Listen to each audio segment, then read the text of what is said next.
Hey guys, today we are doing a Q&A and this is once again sponsored by the zit on my forehead. So happy to have it back. God, it's nice to work with a company more than once, so awesome.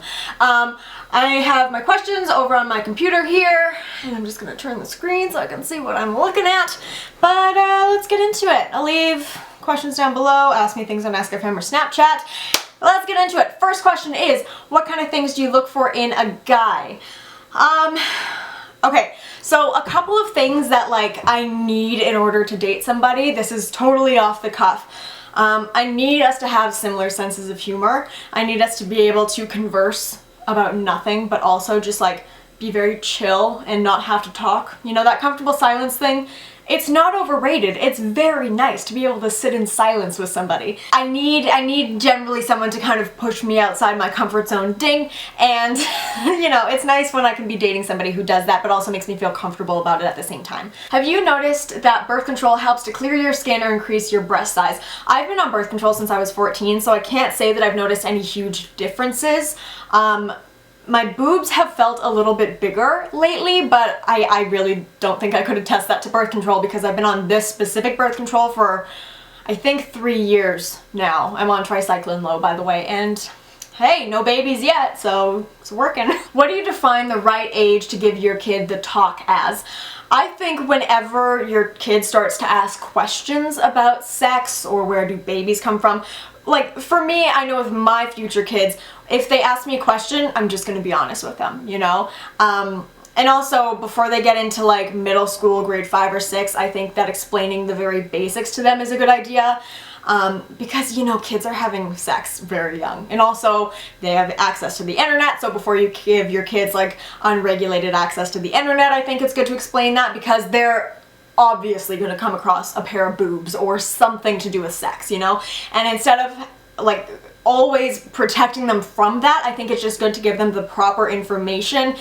Sorry, I'm so hot. It is boiling in this room, so we're just gonna do a shirt fan for a second.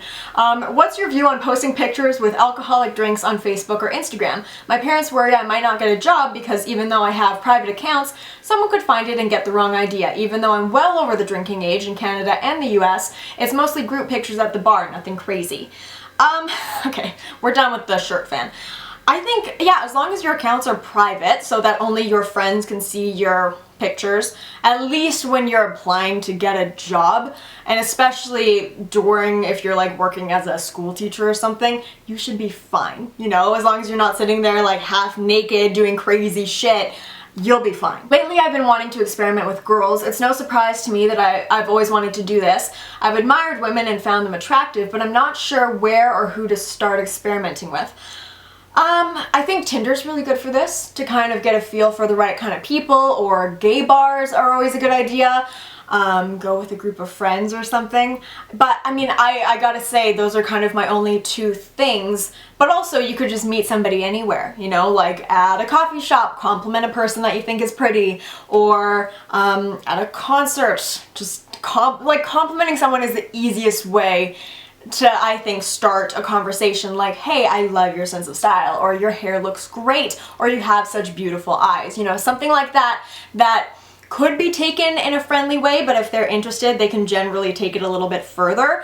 Those are always good compliments to give, I find. I'm planning on having sex with my boyfriend. Is it okay if I ask him about previous partners? Absolutely it is.